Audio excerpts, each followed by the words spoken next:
Hello, everybody, and welcome to the Squatchers Lounge podcast. That's right. We are back live tonight, right here via YouTube and SoundYard. Yes, yes, indeed. So glad to be back here live tonight. That's right. We are talking about Zorth and the 25,000. That's right.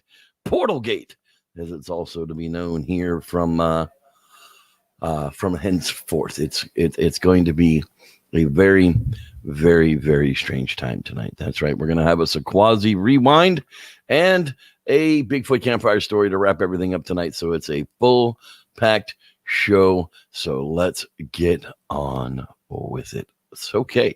So for those of you who don't know, Dr. Matthew Johnson was a psychiatrist at one time of his life. He was actually a prescribing doctor. Unfortunately, due to consequences in his life, he had a severe brain injury.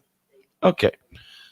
That being said, Dr. Matthew Johnson is known in the Bigfoot community as searched for a Bigfoot for the last 15 years. Started when he and his wife had a close encounter with one in Southern Oregon during a hike.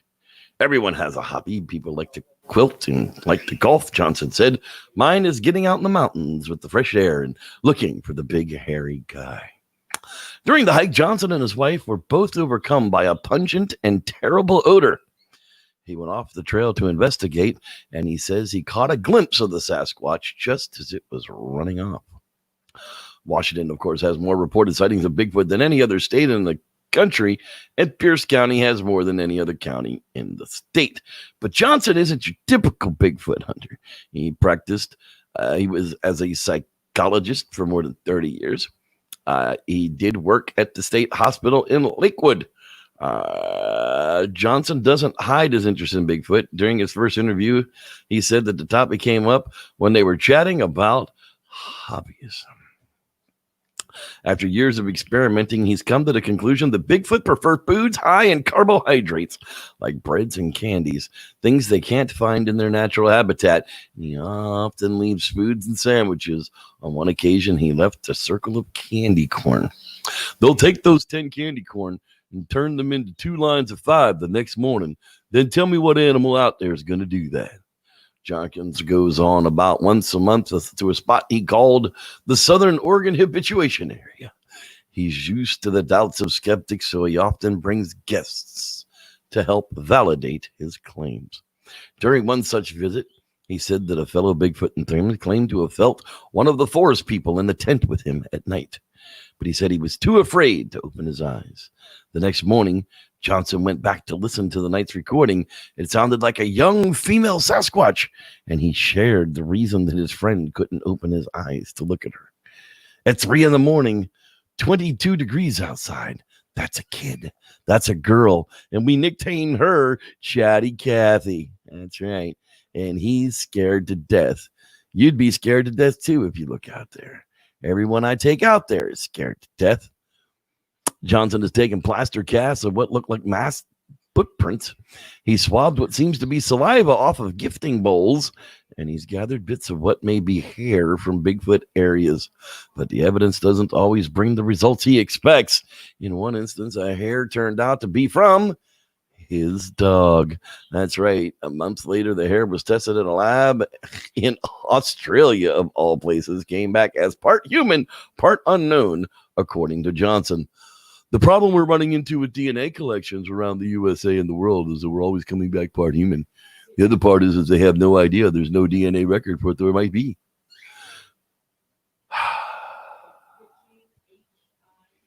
Rather than chasing them through the forest, she just chilled and hung out. And after a time, with predictable patterns, she became trustworthy, and they came in closer and closer and closer until contact. That's the problem with a lot of Bigfooting today, Johnson said. They're not willing to admit that they're not getting a lot of pictures because the trail cams act as Sasquatch repellent. Johnson said it had to be that way. Later this month at the Habituation Research Conference, he plans to pass on what he learned. Those were the early days of Dr. Matthew Johnson. And as if we talked about last week with the cloaking squatch, as if the cloaking squatch wasn't enough, Dr. Johnson says, hold my beer. That's right. The Bigfoot book. On July 1st, 2000, Dr.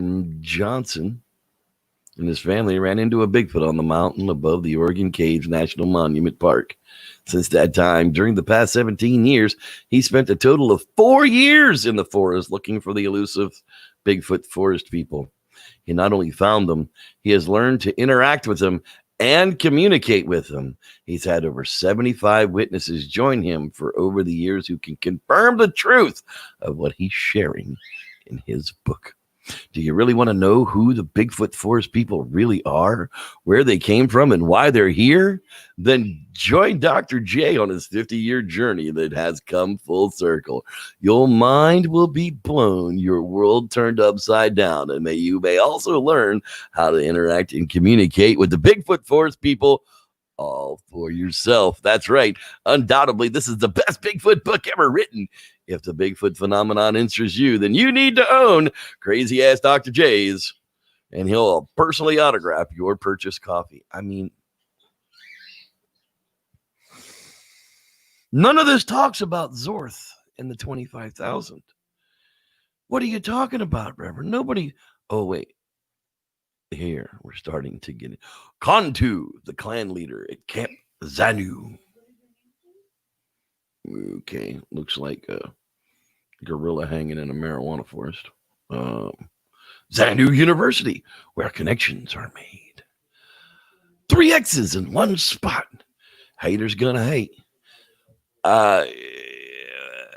Dr. Johnson participated in a lengthy interview today on the Bigfoot Odyssey. That's right. Praise God. Here's the one I was wanting. This is opposed by the people trying to sell this book. Praise God. Yesterday morning, July 11th, 2020, before we left for our annual vacation to the Montana Lake House, Loon Landing, Zorth warned me that we were going to have a problem with my wheel on my F-150 truck. This was surprising to me because I just had Les Schwab service my vehicle, $1,300 worth of work. I asked Zorth if we would arrive safely, and he responded, yes, if you pray to God and ask for his provision of safety while you travel. So I did, and everyone climbed into the F-150. I asked them to bow their heads for prayer and thanked God for a beautiful morning and asked him to keep us safe during our journey to Montana. We had a great, smooth, beautiful ride from Chehalis, Washington, all the way to Missoula, and an hour beyond there. No issues whatsoever until the last half mile of our trip when the tie rod broke on the front left wheel. I crept the truck into the driveway at the lake house. Can you imagine what would have happened if that occurred in our 12-hour drive with God answers prayers and Zorth knows it. The Zanu, a.k.a. Bigfoot forest people, are faithful children of God and Jesus Christ.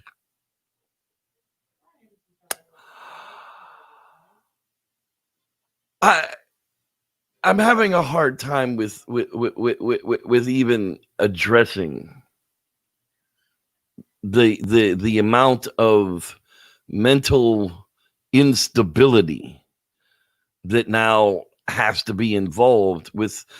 I understand a man with a brain injury is trying to somehow make his place in the world, but the people who support this absolute trash of a storyline are literally abusing the poor guy. $200 return for the stolen Bigfoot statue. Well, watch out. That's right. Happy 20th anniversary to Dr. Matthew Johnson.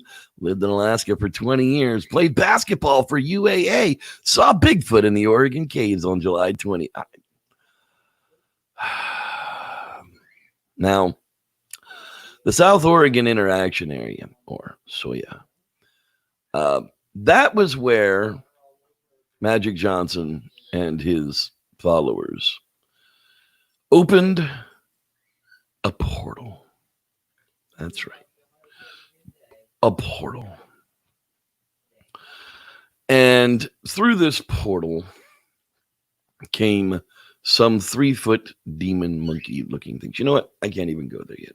We'll visit the 3-foot demon monkeys a little later in the show. If you're interested, here is in his own words, in his own image, Dr. Johnson meets Zorth. Dr. Matthew A. Johnson discusses meeting Zorth, the head of the Council of 12. I mean, this cult goes so deep. There's no way in the next 30 minutes I'm going to even be able to come close to explaining all of this crazy, weirdo, cult-like activity. It's just insane, the stuff that goes along with this. But apparently, Zorth and his people can't be found in the woods where they came through the portal because they can turn into trees. But I digress. You know what I digress to? Man with a plan, the quasi-theory man himself, Mr. Dean Cooper. Let's listen to this week's quasi-theory while I reboot my brain and see if I can continue to explain on with this mess. And now, quasi-theories from a quasi-scientist with your host, Dean Cooper. Like a moth to a flame. I was asked by a friend, so, why are moths attracted to lights? Do they think they're flying to the moon? The quick answer is no. Why would a moth, or indeed any insect, want to fly to the moon? That kind of behavior is unwise and bodes ill for the long-term existence of your species, especially if your species shows a remarkable lack of certain intellectual skills. Skills like the forming of and testing of hypotheses, and then converting those hypotheses, which have been proven correct and are therefore proven theories, into actual tools. Tools that let you build more tools and ultimately fly to the moon without freezing or suffocating on the way. No known species of moth has done that, in the same way that no known scientist has actually figured out why moths fly into lights. That's not to say they haven't tried. There are a number of hypotheses, but no proven theories. Some think that, since moths evolved with no artificial light sources around, their navigation systems are screwed up by human light sources. But moths have had lightning bugs, glowworms, wildfires, and volcanoes around, and they deal just fine with those, and our yard lights are not that much different. There is one hypothesis, though, that I am partial to, even though it has some flaws. But it does a better job of covering the problem than the others. The hypothesis is by Philip Callahan, who, working in the 1970s as an entomologist with the USDA, suggested that an insect's antennae should be looked at as antennae. Antenna, as in a radio antenna, and not some sort of buggy equivalent of a nose.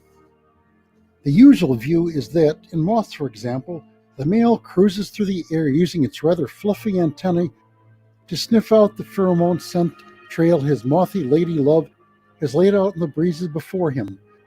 The chemical snags on the antenna, which are presumed to have little sockets that fit the shape of the molecule, which in turn sets off the neural signal telling Romeo he is on the track of Juliet. Callahan, who is much more than an entomologist, looked at the male moth antenna and wondered what frequency of electromagnetic radiation it could be tuned to. He did the calculations and determined that they should pick up a spectrum of infrared wavelengths. He got some of the female moth pheromones, put them in a bottle, put a bright light on them, and the male moth wanted to fly at the bottle. Turned it off and he lost interest. It turns out that the pheromone absorbs light at higher frequencies, especially ultraviolet, and re-emits it as infrared. The male moth is following a trail of light, wafting in the gloaming light of dusk. It could be that many insects do the same. So, it could well be that one of the reasons bugs are attracted to lights is that, since all our lights give off some heat, which is infrared radiation, we are telling them to come and get some sweet, sweet lovin', and then they die. You may read the text of this on my blog at bydean.com. That's BHAIDIN.com. Speaking of getting some good loving, this show is not for anybody under the age of 13 alone. If you're under the age of 13 and watching the show, please go tell a parent. They'll probably say, I don't care, Jimmy. All right, let's see here.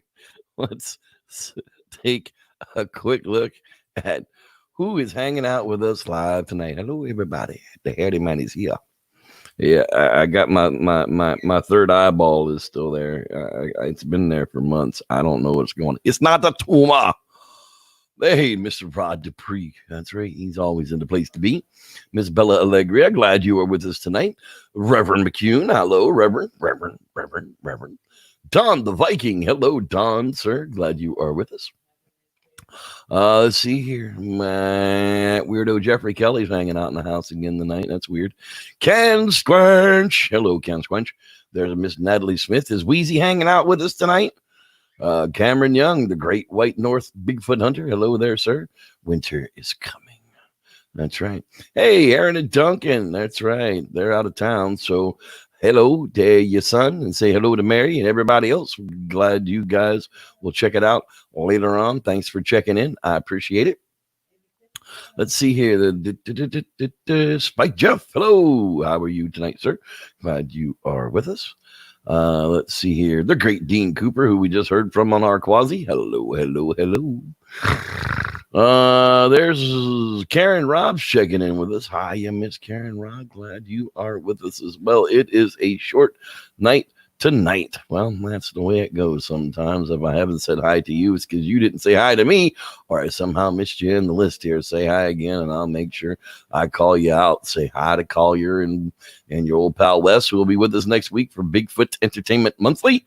That's right. Bigfoot Entertainment Monthly is coming up next week. All right, let us get back at it. Hello, Wheezy. All right, so we're talking about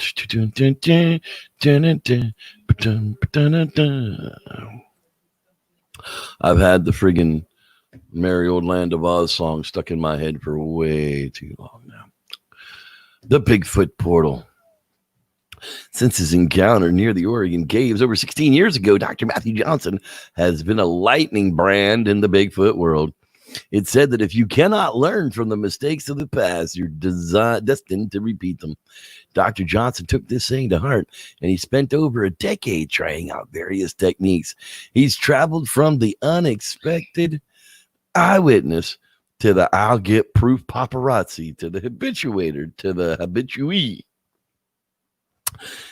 Yeah.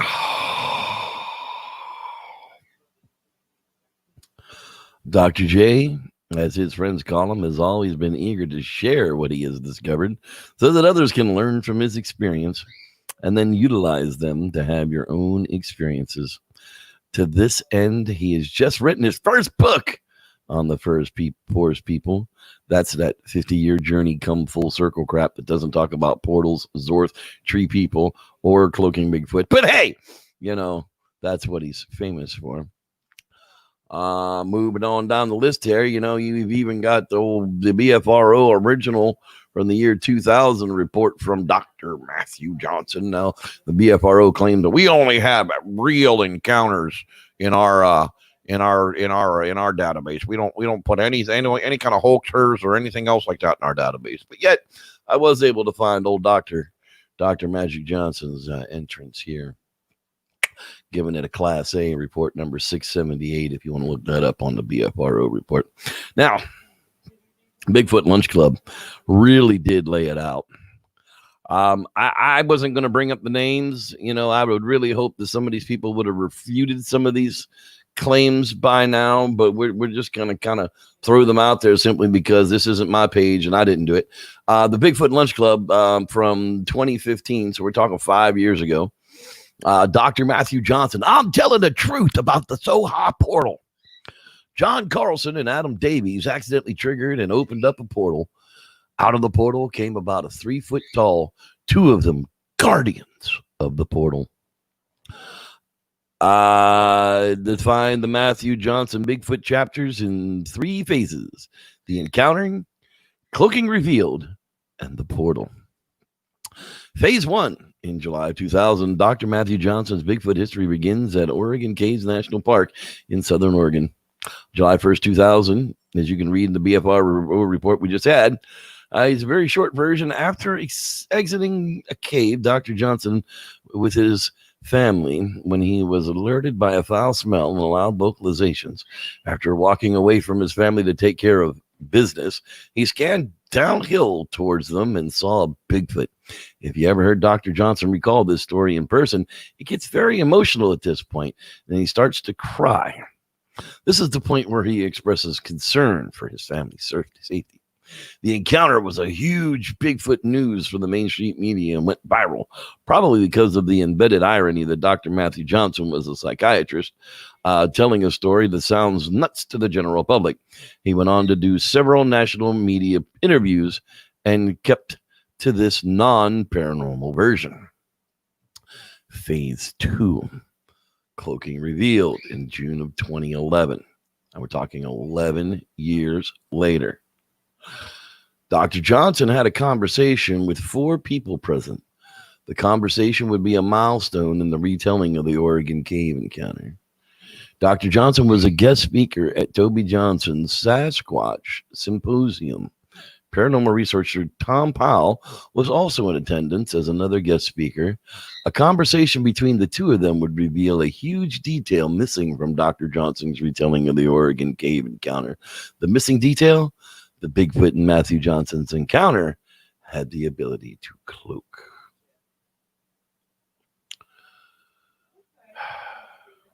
Phase 3, the portal. After years of keeping his Southern Oregon habituation area to himself, Dr. Matthew Johnson began to invite hand-picked researchers into his Bigfoot habituation site. In June of 2014, Adam Davies and John Carlson were among the exclusive researchers allowed to the camp, and what they encountered still defies explanation.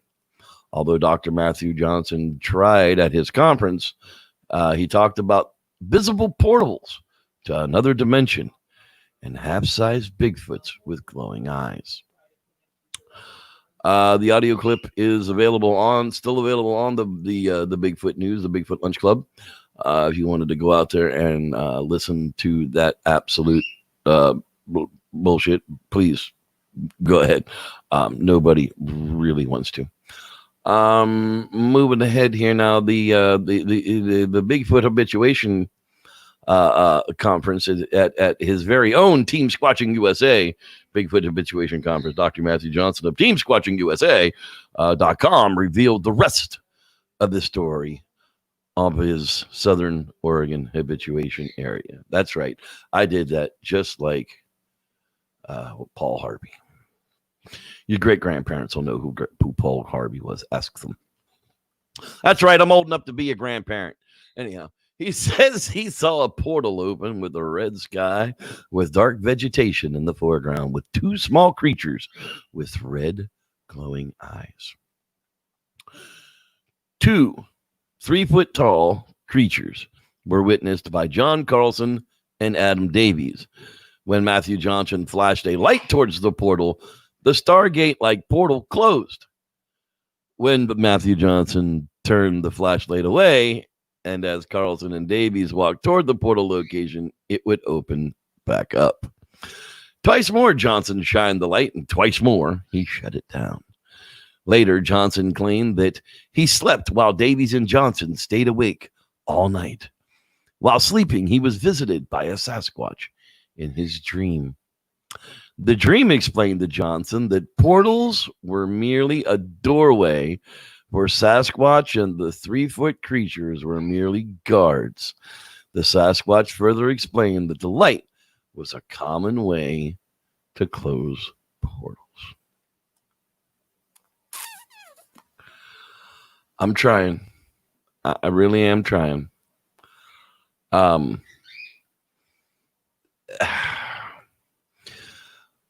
What started out as a weird cult for Portal Squatch drove the media to seriously. Joe Rogan questions everything from 2013.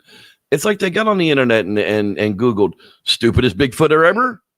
Dr. Matthew Johnson came up, and apparently that's why they went, well, thank you, Google. I didn't really need you to do that. But anyhow, so the Joe Rogan questions everything. I think it's the very first episode.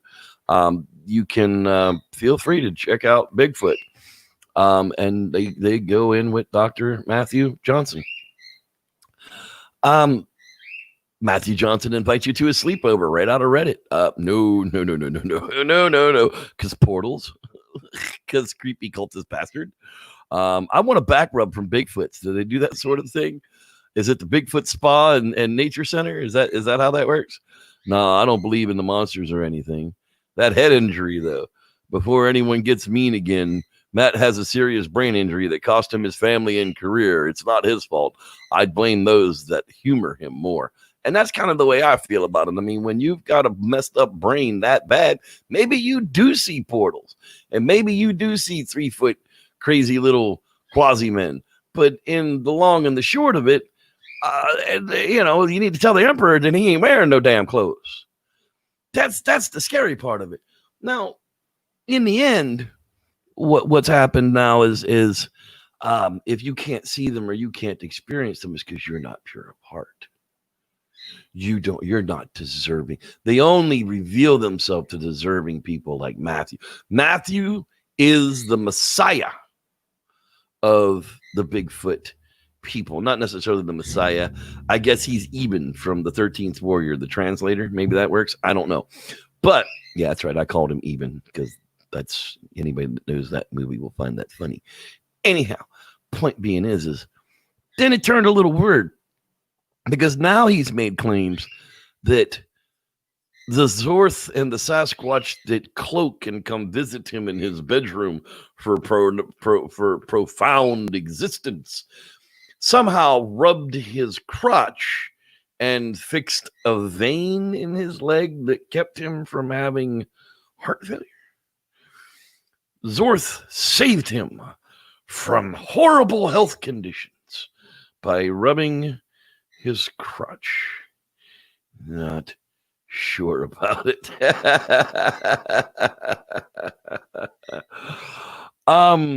Yeah, I don't know. I do know that a very nice lady, a very deserving lady, was at the Southern Habituation Center while Dr. Matthew Johnson was there with them.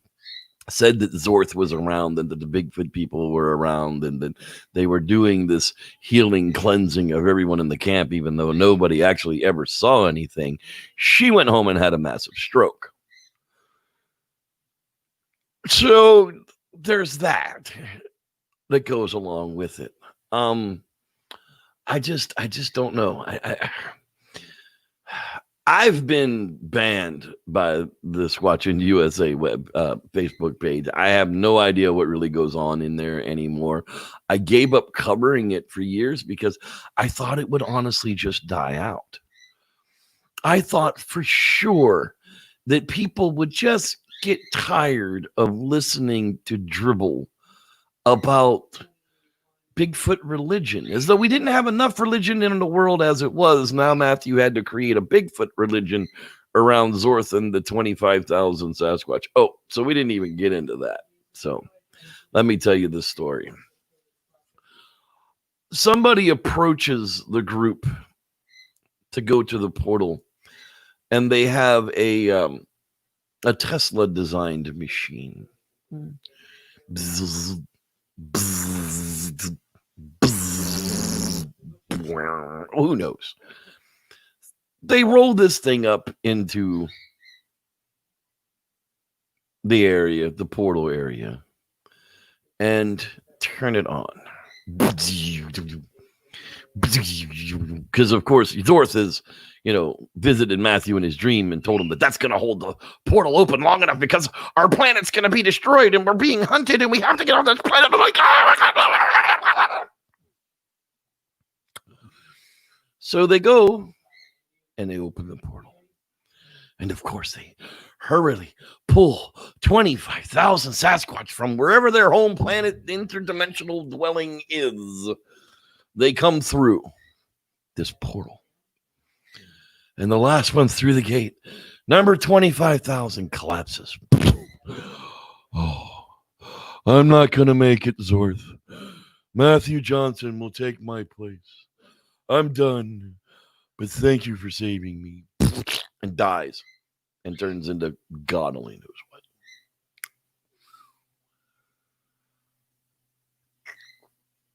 Matthew Johnson, number one, had nobody's permission to bring 25,000 aliens from a different portal plane or plateau dimension into the United States.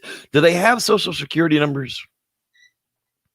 Do they have job skills? Are they going to be a draw in society? I don't really know. But apparently, through all of that is where this Council of 12 has then developed, where Matthew Johnson is the mouthpiece for the Sasquatch people.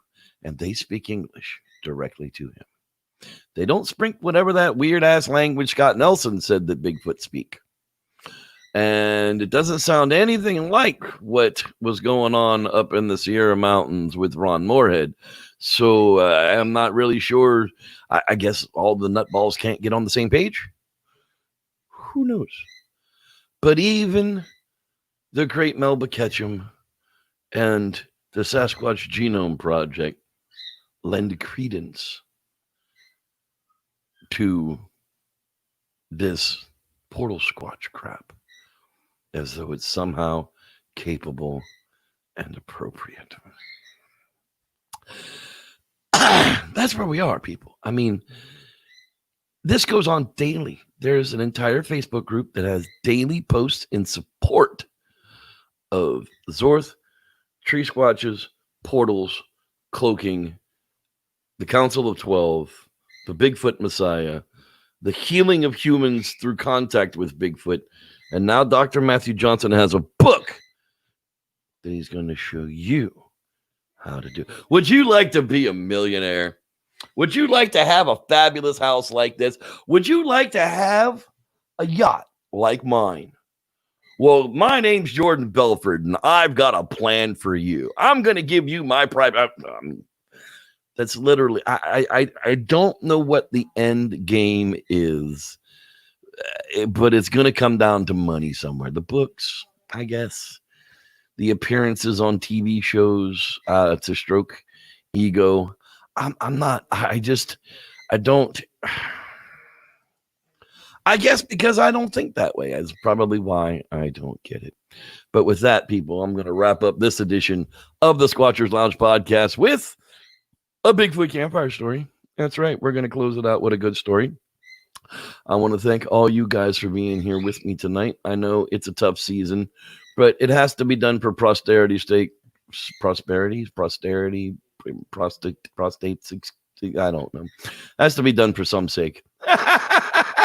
I love you guys. May the Squatch be with you. Enjoy this Bigfoot campfire story. That's right.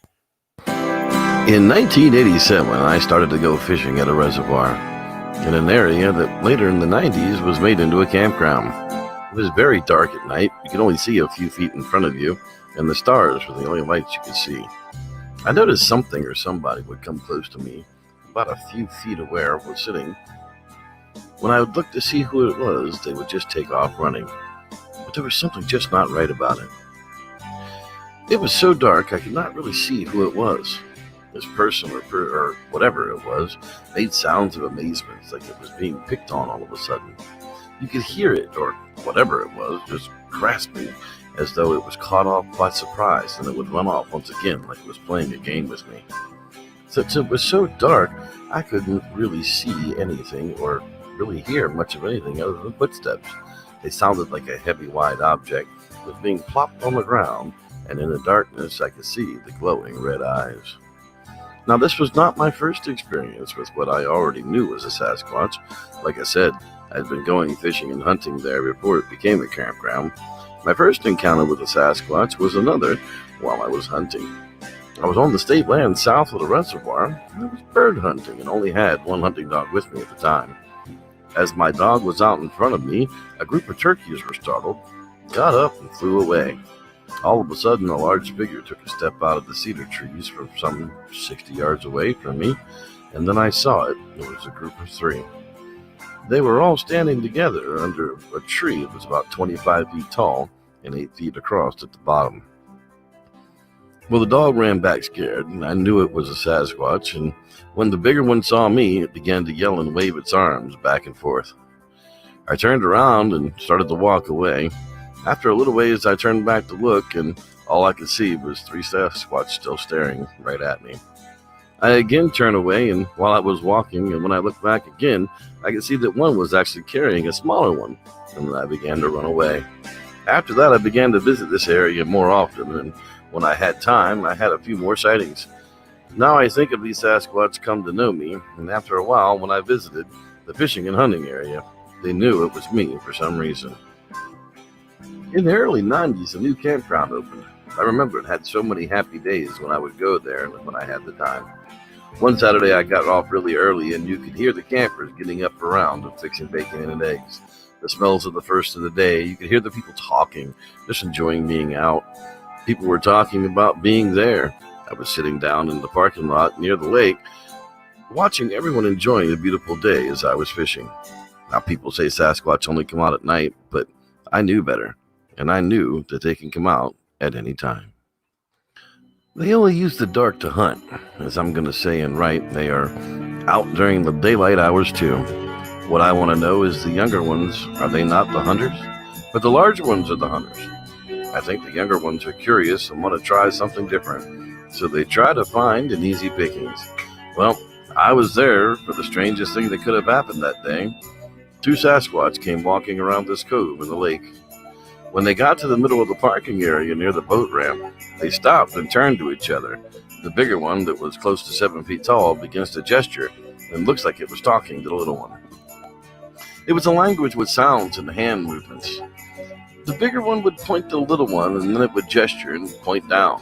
I could see the bigger one wave its hands and flat fingers and a fan. It was apparent to me that the little one was the one to check out the area, and that's exactly what he did. He walked to the boat launch and tried the handrails by pulling and jerking them, and then walked on top of the pier. The pier moved under his feet. He looked at it like he was testing it out and began to jump on it. Nearby stood a mother and her 2 kids. The little one walked over to them and began to talk, or try to talk to the woman. She looked at them, and I could see in her face that she knew something was not right. She looked at her kids, and I heard her say, "Come on, it's time to go." The amazing part is she looked at him and politely said, "Have a nice day, sir," and walked around him and left him on the pier. Then the little Sasquatch walked back to the parking lot towards me. Now this is the cool part. He stops behind me and begins to try to talk to me. I could tell this was a young Sasquatch. He had black hair all over his body like fur, but his face was human-like and had thin facial hairs. He looked like a young boy with facial hair, but its skin was a pale gray color. As he was trying to talk to me, I was looking him over, and I started to back up and turn away. I looked at him and I said, "No fish." After I said this, the little one just stood there, and just then I felt him pull on the reel, and I caught a fish.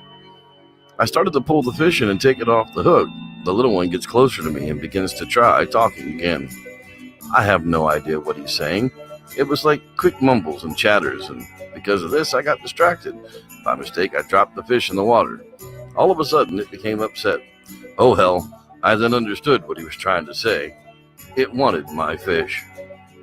Now, even though the little one was upset, he never showed any type of aggression towards me, but he seemed mad when he turned this way and walked away. I could tell for some reason he was really mad he did not get the fish. Now, as I looked him over again, I could really tell that his face was kind of a young man. He had long human arms and hands. It also had ears, but covered in hair. But the shape of the head, you could see that it almost looked like a valley sloping up to a point at the crown of the head. This is the only thing besides their hair that really made them different than regular human. That still gets me till today. All these years that have passed, I still remember the bigger one and the little one. They get back together and talk in that weird language with sounds and signals. The little one started to talk and pointed at me while he's talking to the bigger one, and I heard it say in this strange talk, like he was trying to copy the words I said, and then I heard it say something similar to, "No fish." At least that's what it sounded like to me. This changed the way that I looked at Sasquatch. They stayed around for a long time, maybe 2 hours, I think. and then the bigger one decided to head over to the other campers' tables. The older one headed towards the tables where the other campers had their food and began stealing food from the tables. The campers saw him and yelled, "Hey you, get away from our food!" I think they thought it was a crazy bum living in the woods. It walked away with the food, and the little one followed them, and they just ate the food and went into the tree line directly from where they came. Whatever they are, these Sasquatch have some type of IQ. I'll always remember how smart those two Sasquatches really were. Anonymous. Well, folks, here it is. Yet another tale of an interaction with Bigfoot that didn't end in terror. I've often just wondered what will happen when the Bigfoot can hide no more. Until next time, I'm Reverend Jeff, and may the Squatch be with you.